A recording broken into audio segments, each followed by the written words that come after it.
gotta happen. Something's going to give this. Just can't keep up like this because everybody's young. You know what I mean? I don't even buy milk for my own house. Excuse me. I'm sorry to bother you. Could I please have change for this $5?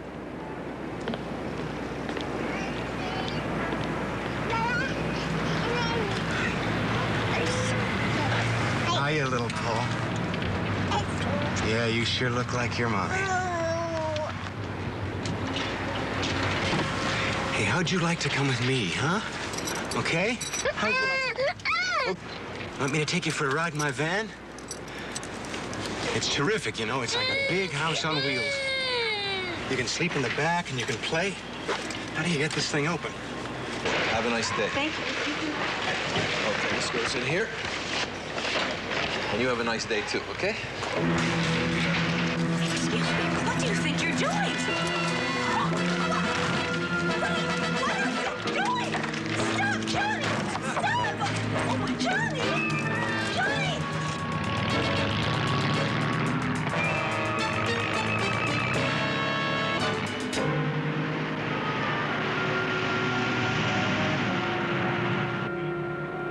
Yeah, Jill says Chris's temperature's still sky high and he's not feeling all that great. Well, he's tough. He'll shake it. Besides, I'd rather have him home in bed than laying his germs on me all day long. Ludlow 7, see the man. Possible kidnapping. Young child just occurred at 6191 North Main, G&B Market. Code 3. Ludlow 7, roger.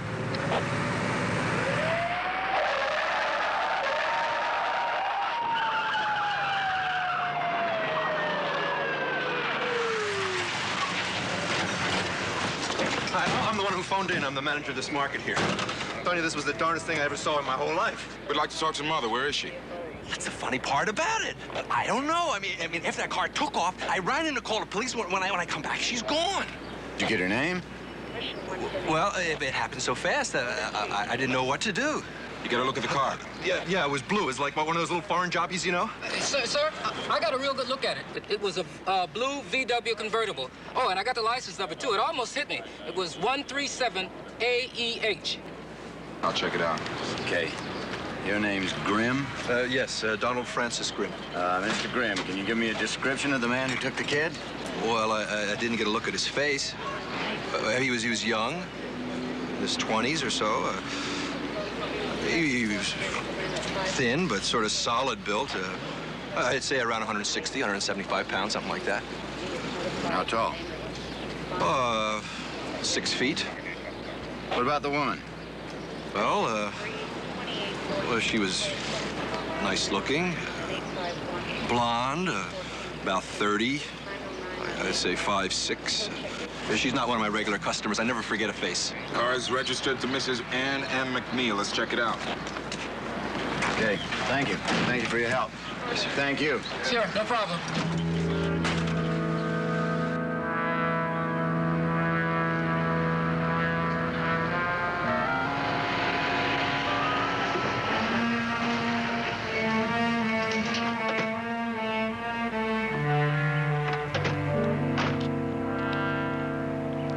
Child was taken. Why hasn't she reported it? Ransom, maybe. She could be afraid to.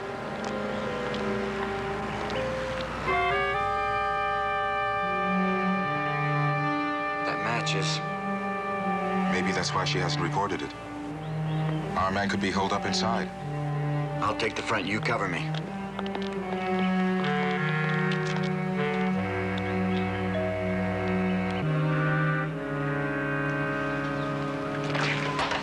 Mrs. Ann McNeil?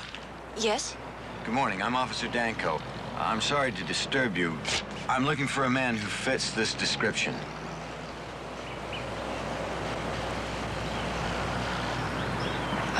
I don't understand. Why should I be in any kind of trouble? Are you alone? Yes. Officer, is there something wrong? May we come in? Yes. Yes, of course. Please come in.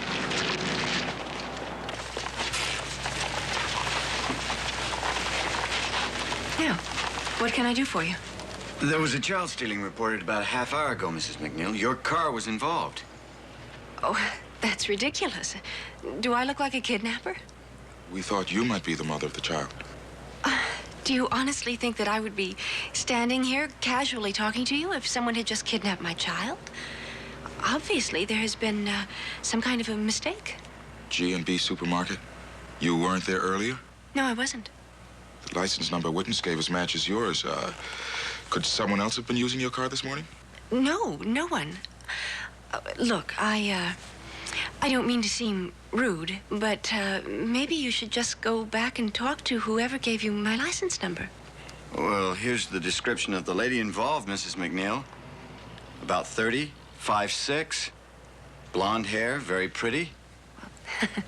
Thank you for the compliments, but I am 5'4" and 34. And there must be a million women who fit that description. Do you have a child? Yes, a boy, 18 months. Where is he? Well, he's at his grandmother's for the weekend. Good. Can I have that name and address for my file? Oh, yes, certainly. Mrs. Randall McNeil, 434 Sumner Drive.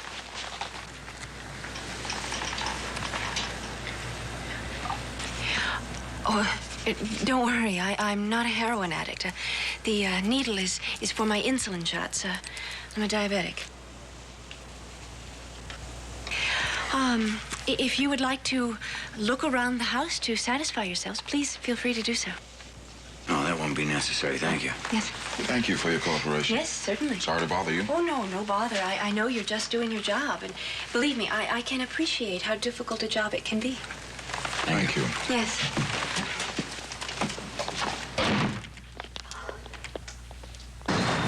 Oh, well, what do you think?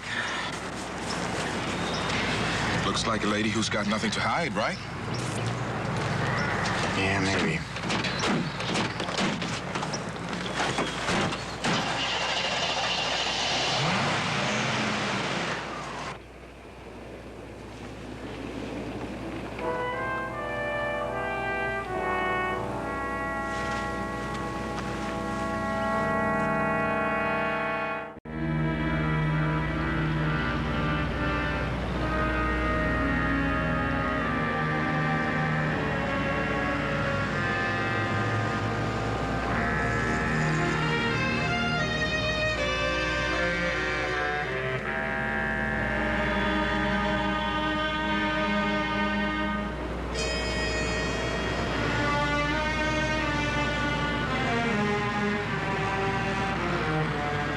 He's so beautiful. Yeah.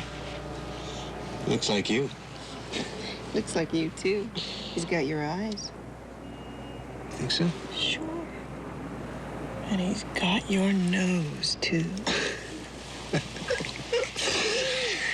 That's my boy. Sure came close to losing him. I know. Stubborn. You were so stubborn. You just gave up too easily. Yeah, you were pretty convincing. You could have talked me into marrying you then if you just would have stuck around instead of running off to join the Foreign Legion. Navy. That's what I said. Especially after I found out I was pregnant. Look, we've been through that, Jenny. You should have told me. I know. But if I had, I never would have known if you really wanted to marry me or if you just thought that you had to. It was awful. I had friends pressuring me all the time, just get an abortion. Get an abortion. But not even being able to tell my own parents. You know, maybe we ought to be grateful to them. To who? Your parents. If you hadn't had to keep them from finding out, you might have gone to a regular, legal adoption agency. We never would have been able to find him. I never would have seen him at all. He's ours. And I love him, Jen.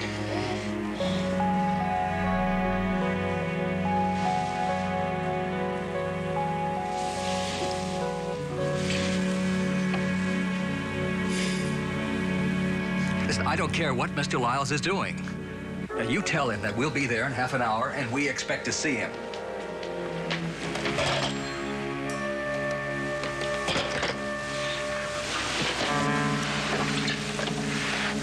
You'd better go.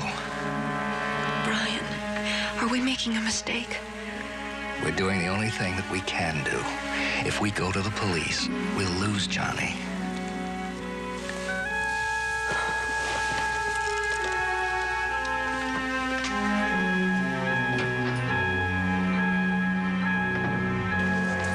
Look, Lieutenant, I think we ought to check with the grandmother, see if the kid's really there. Oh, forget it, Danko. You're worrying about something when there's no need to. Well, Lieutenant, it just doesn't add up. But now, look here, did Mrs. McNeil seem nervous or upset when you were talking to her? No, sure, but I Trying think to keep you from going in the house or examining the car? No. Did she seem as if she had something to hide? No, sir. Well, wouldn't it be more logical to assume that your witness at the supermarket botched up the license plates? He seemed very sure, Lieutenant. Well, the world is full of reliable people, Webster, and they make mistakes. I've been known to make a couple myself. Yes, sir, you have. I don't think this is one of them. Now, can we get on with the business of the day, gentlemen? Would you like to hit the bricks? Lieutenant, if Mrs. McNeil isn't the right woman, then why doesn't the right woman come forth and report the child stealing? Well, that's a good point, Danko. I think what we have here is a family dispute, a couple of parents who are fighting over visitation rights, but that's all. Maybe you're right. You don't mind? There's something still bugs me.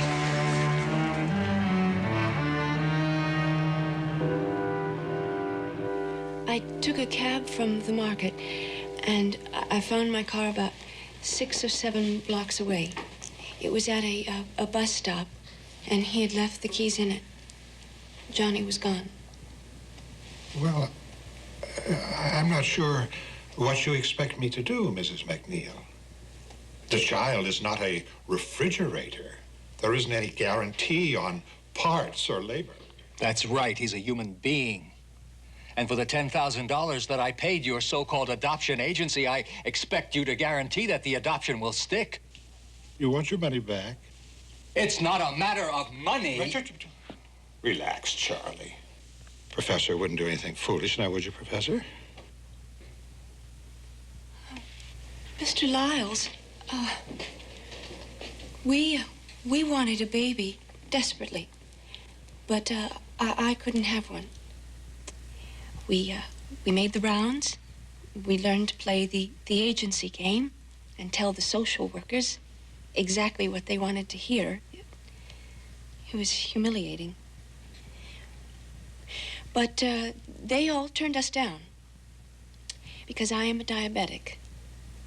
And the people who reviewed my case said that they felt my emotional stability was questionable. So finally, we came to you. Now, he was only 4 days old when we got him. I fed him, and I changed him. I stayed up all night with him when he was sick. And we loved him.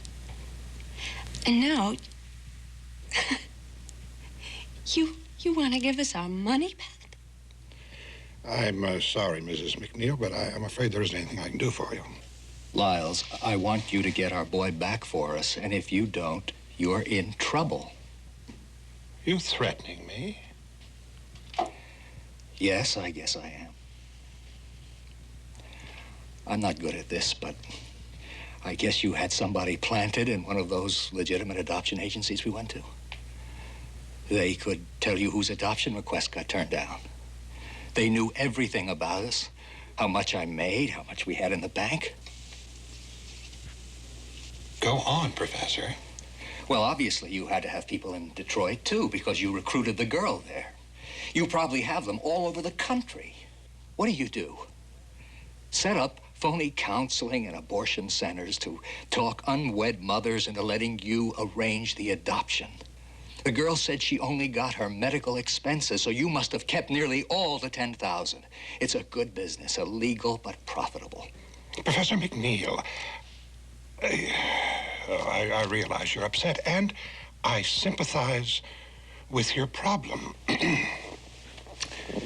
But you are way out of your league. I mean, a college professor shouldn't get involved in something like this. No. It would just take a word to one of my friends on the University Board of Regents. Let us say some hint of misconduct with one of your girl students, and you wouldn't teach again. I'm a teacher, Lyles, and I love my work, but I would gladly wash dishes or sweep floors for the rest of my life to get my son back. And if you don't get him back, we'll go to the police. All right. I will see what I can do. We expect to hear from you soon. Come on, Ed.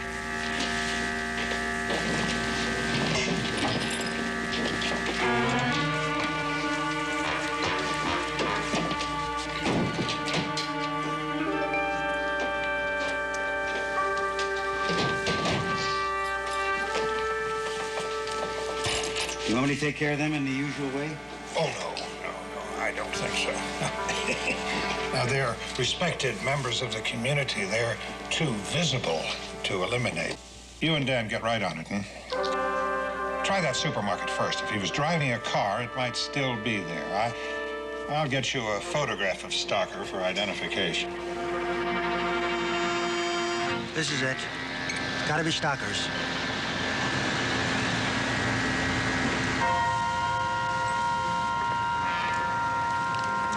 There's a Navy sticker on the windshield. What do you want to do? Stake it out? Yeah. But let's check something else out first. Hey, kid!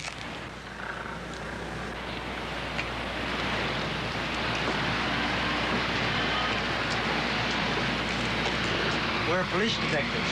Oh, hi. I'd like to ask you a few questions, son. Sure. You've been hanging around here all day? Yeah, but I'm not exactly hanging around. Of course not. Tell me, how long's that van been there? I don't know, a couple of days, maybe. So you were around here then when the kidnapping occurred the other day, hmm? Oh, yeah, sure, but I told the uniform officers everything I know. Tell me, what does this guy look like, this guy who did it?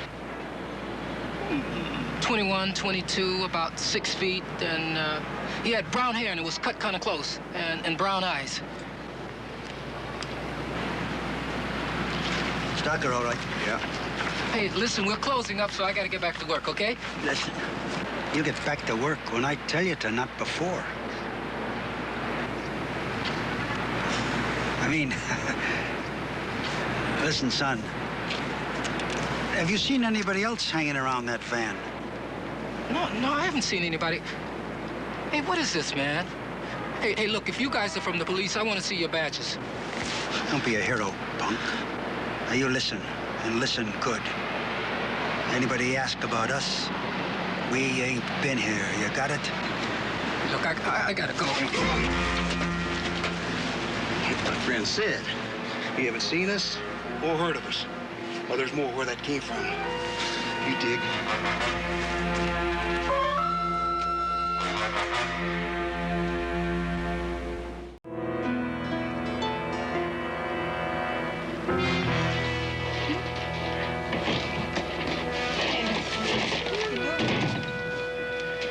The motel manager wanted to know where our van was.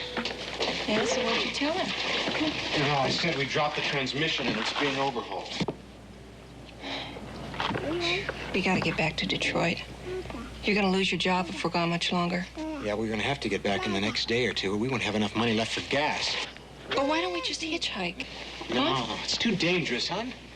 I mean, imagine what it would be like for Paul.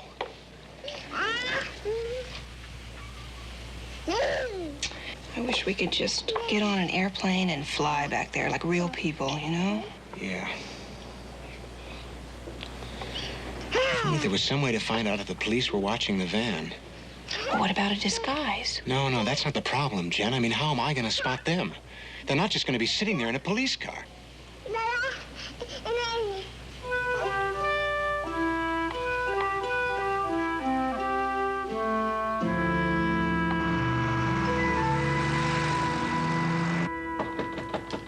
Yeah, come in.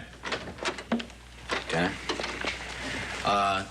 we've been doing a lot of thinking about this child stealing incident. And we think that Mrs. McNeil put on an act to protect her baby. This is conjecture, intuition, or do you gentlemen really have some proof? We went to see the baby's grandmother on our own time. She moved out here from the East about 1.5 years ago, shortly after the McNeils adopted the baby. What's this? The baby's adopted? Yeah, that's what the grandmother said. Well, go ahead. Well, the boy wasn't there. She hasn't seen him in 2 weeks. Why would Mrs. McNeil lie about where the baby was unless something was going down she's not telling us about? Did you check to see if there's a grandmother on the other side? We checked. She's dead. Besides, Mrs. Randall McNeil was the name she gave us. That's the name we checked. Well, all right, gentlemen, you made your point. I guess this lady lied to us. I'd like to ask you the same question you asked me. Why? Well, we think the baby's illegally adopted.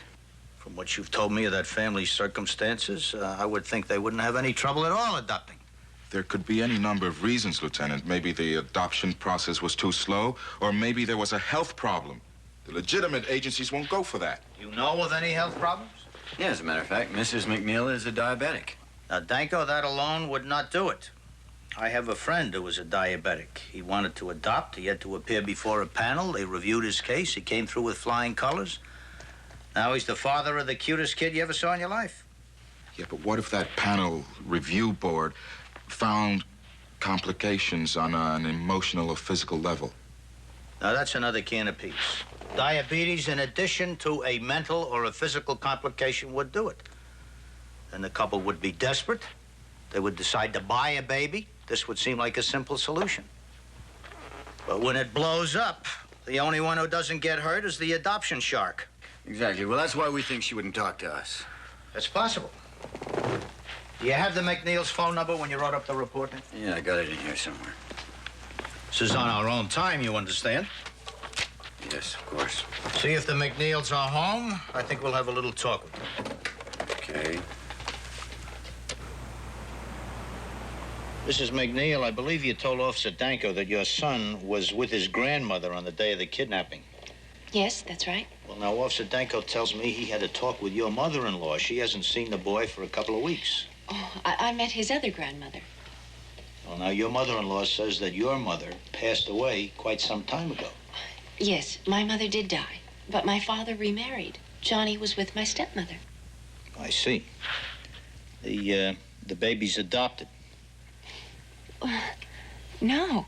Whatever gave you that idea? Your mother-in-law said that he was.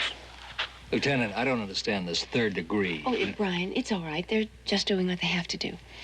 I am a diabetic. The doctor explained to me that there was a certain risk involved in pregnancy. My mother-in-law became extremely agitated when we told her that we were planning on having a child. We were rather worried about her because she had a history of heart trouble. So, we finally decided to tell her that we were going to adopt. It seemed the safest thing to do, for her sake. Do you happen to have a copy of your son's birth certificate? Oh, of course.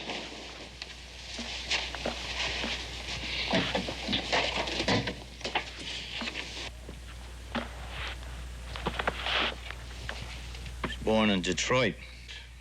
Yes, we were living in Ann Arbor at the time, but there was a specialist in Detroit who had a lot of experience with cases like Ann's.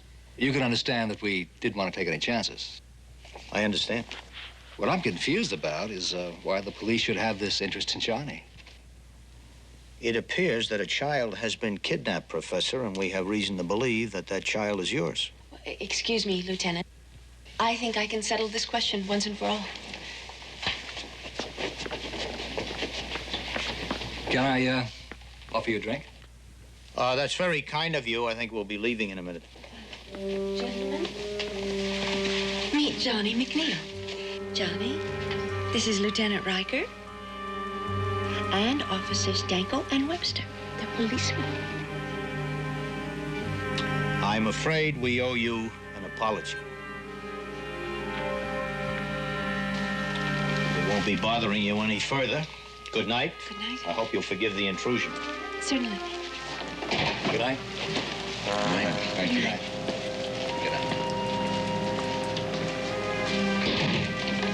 You're lucky they called first before they came down. Yeah, thank you, Susan. What's a sister for? Come on to Mommy, darling. Come on to Mommy. Yes, sweetheart. You know, one of the toughest things a cop has to learn is to not let his feelings get mixed up with the work. especially when those feelings are strong ones. You know what I'm saying, Danko? Yes, sir. Webster? Yes, sir. All right. Now, Owen's phoned in. He's over his flu. So the two of you will be partnered again together beginning tomorrow. And, Danko, I'm giving you the day off. Ought to be nice at the beach. It's getting to be that time of year. So if I were you, I'd take that beautiful wife of yours to the beach for a swim and some sunshine and maybe a little of that skin diving you're always boring me with. Thank you, Lieutenant. Your subtle hint is accepted and appreciated. Well, shall we call it a day? Yes, sir.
You daydreaming? No. Well, you're going to be terrific fun at the beach. Mike, maybe you should just forget it, huh? I can't. Look, you just keep going over and over it, and you don't have any more answers than you had at the beginning. It happened. There was a kidnapping. There were witnesses. There were people who saw it. But, sweetheart, how do you explain the fact that the little boy is back with his parents? If I could explain that, I'd have the answer to everything. You're right. I don't know anything more than I did at the beginning. Maybe I did miss something. I think I gotta start all over at the beginning. Come on, let's go.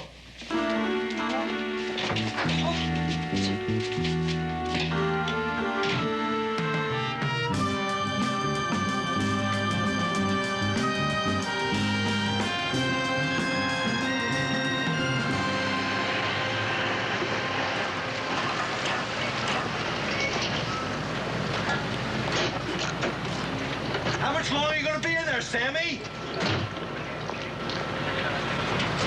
Mr. Graham? Yeah. I thought you said you never forgot a face. Oh, yeah. Oh, yeah, you were one of the officers here the other day, right? That's right. I didn't recognize you without your blues. Say, did you ever catch that kidnapper? No, that's what I'm here to talk to you about. This is my wife, Jill. Oh, how do you do? Say, come to think of it, I'm glad you're here. I was going to call the police myself tomorrow. You see that van parked over there? Well, how do you get that van towed out of here? It's been sitting there for 4 days. I think it's abandoned.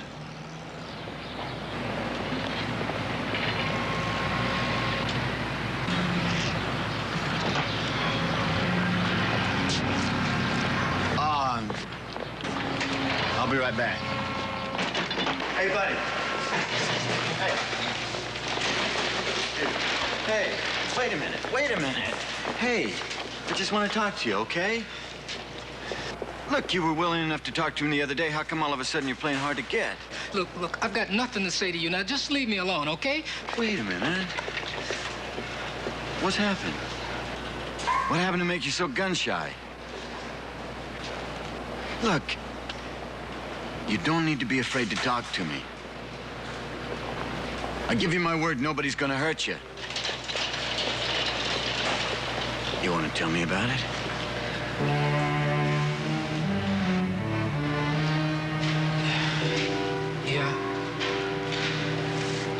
Yeah, I guess I do. I sold some blood and did some panhandling, but I figure if I stick at it another couple of hours, I can raise enough for 2 bus tickets back home. Oh, Paul, why didn't you tell me you were leaving? I've been so worried. You were sleeping. I didn't want to wake you. Look, don't worry. I'm all right.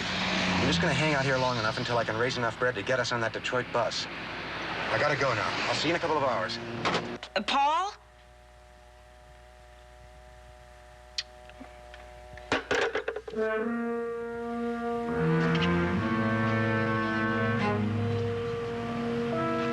Nine hours we've been here already. Relax. He'll come.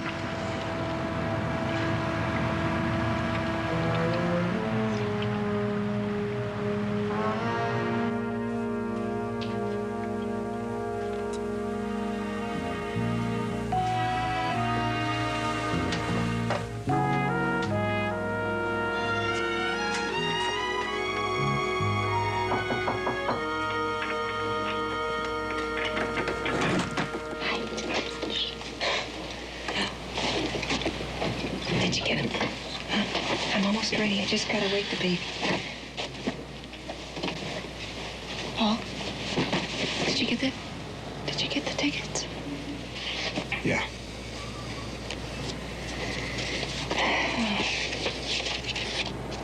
Where's the other one? I was $12 short. $12? Now look, honey, you only need one ticket. The baby can ride for free. Look, the important thing is for you and Paul to get on that bus. I'll be all right. I'll manage to get home somehow. No. I love you. And there's no way I'm gonna go without you.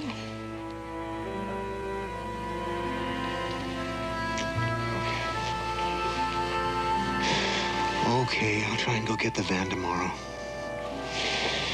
When it's crowded, huh? Maybe nobody will notice.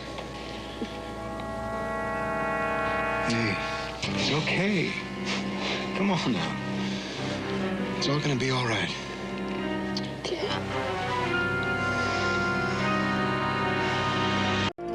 Michigan plates, a red herring, Danko. The McNeils are out of this thing. They are out. I don't want to hear any more about them. Is that clear? Lieutenant. The cart boy getting beaten up. Was that a red herring, too? How do you know he's giving you the straight story? I'm positive. Look, I ran a make on that van. It's registered to a Paul J. Stalker, a male Caucasian, age 23, etc., Detroit, Michigan.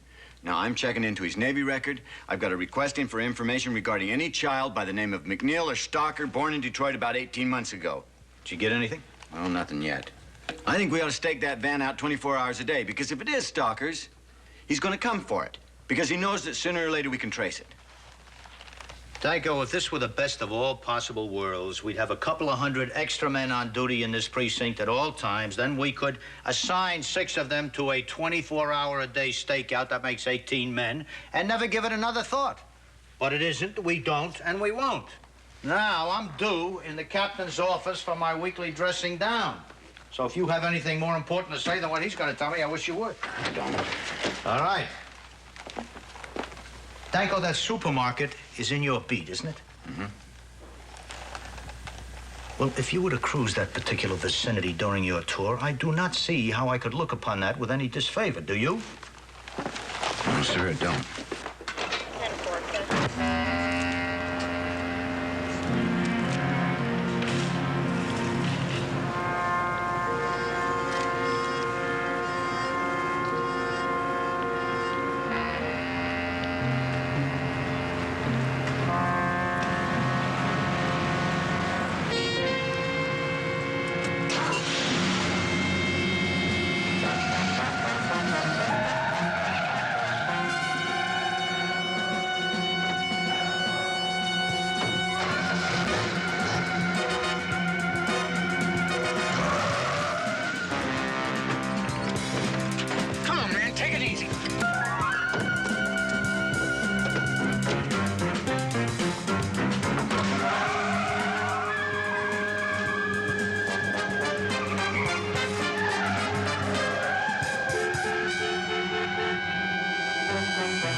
Vicinity G&B Market, 6191 North Main, male Caucasian abducted, no license ID, vehicle a black sedan, Ludlow 7 handle, code 3.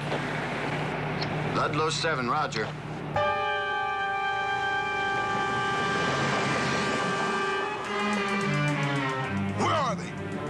told you, they already flew back home. Where? Detroit. Try again, punk. Where are they? It's true, the baby was sick. He couldn't travel by car. You're wasting your time. Search them.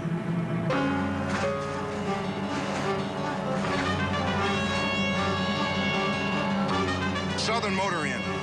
Is this where you're staying? Yeah, but they're gone. They left yesterday, I promise.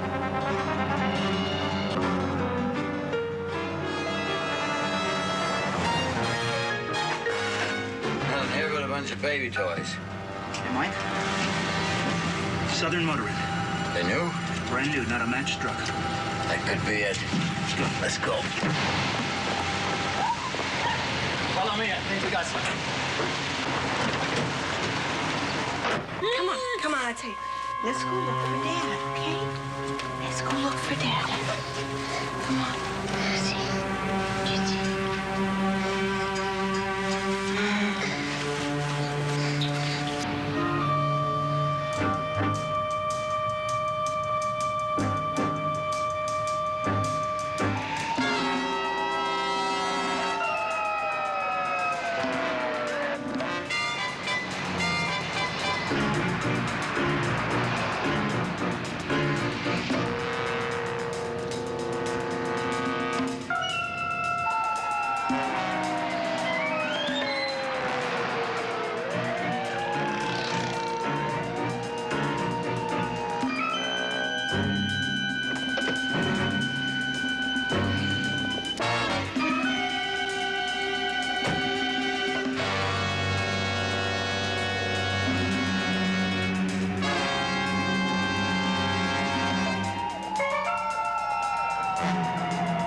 Lock your hands behind your head.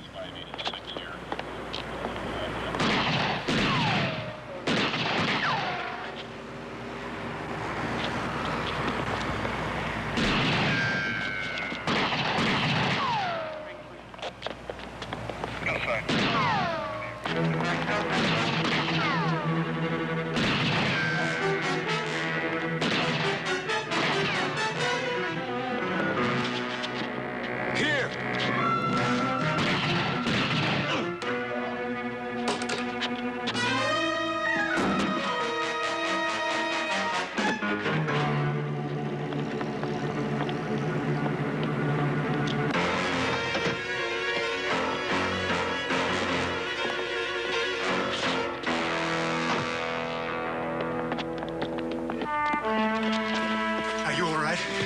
Huh? They didn't hurt you, did they? No, How's Paul? he's fine. Is it over? Yeah, it's all over. Oh, God.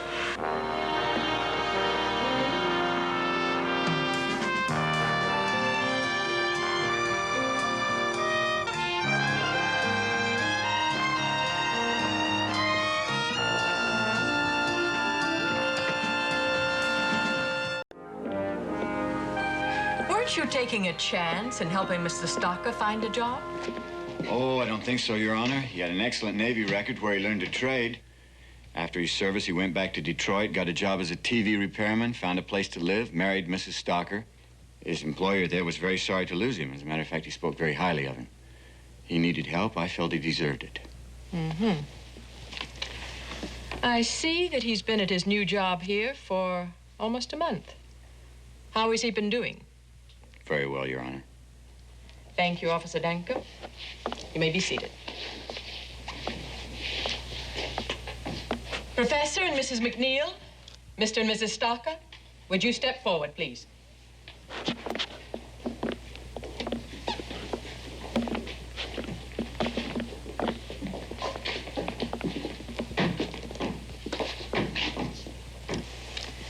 Well, it looks as though you folks have been doing as you pleased, regardless of the law. And now you expect the law to bail you out. Well, it isn't going to. But be that as it may, there are extenuating circumstances in both cases. Both the Stockers and the McNeils would appear to have legitimate claims to custody of the child. In my opinion, it would be grossly unfair to favor either party. Consequently, I have no choice but to decide that the child be placed in an institution until such time as suitable adoptive parents can be found. No, Your Honor, no, not a that's stranger. not fair. Let That's the not fair to child the go with these baby. people. Your Honor, he's ours and we want him, but if we can't have him, at least let them take him. A far wiser and illustrious predecessor of mine, Solomon, was once faced with a similar dilemma. But in that case, the false mother made no objection when he ruled that the contended child should be cut in two, while the true mother preferred to give him up in order to save his life. My decision isn't that easy, but decide I must. And other things being equal, the weight of the law favors the biological parents. I therefore award custody of the child to the Stockers.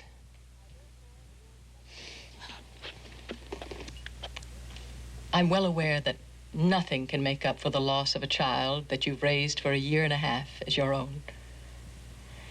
However, there are reasons for the adoption law set up in this state, reasons to benefit the child. But I hope it will be of some comfort to you to know that I plan to review the disqualification you received. And if at all possible, to make sure that you receive every consideration if you present a new adoption plea to this court. Thank you, Your Honor.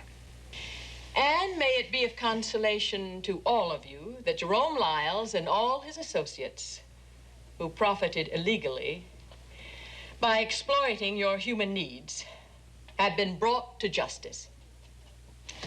Court dismissed.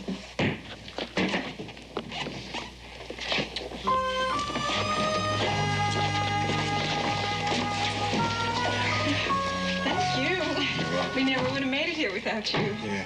Thanks, Mike. Congratulations. You guys need a ride home? Appreciate it. Come on, let's go.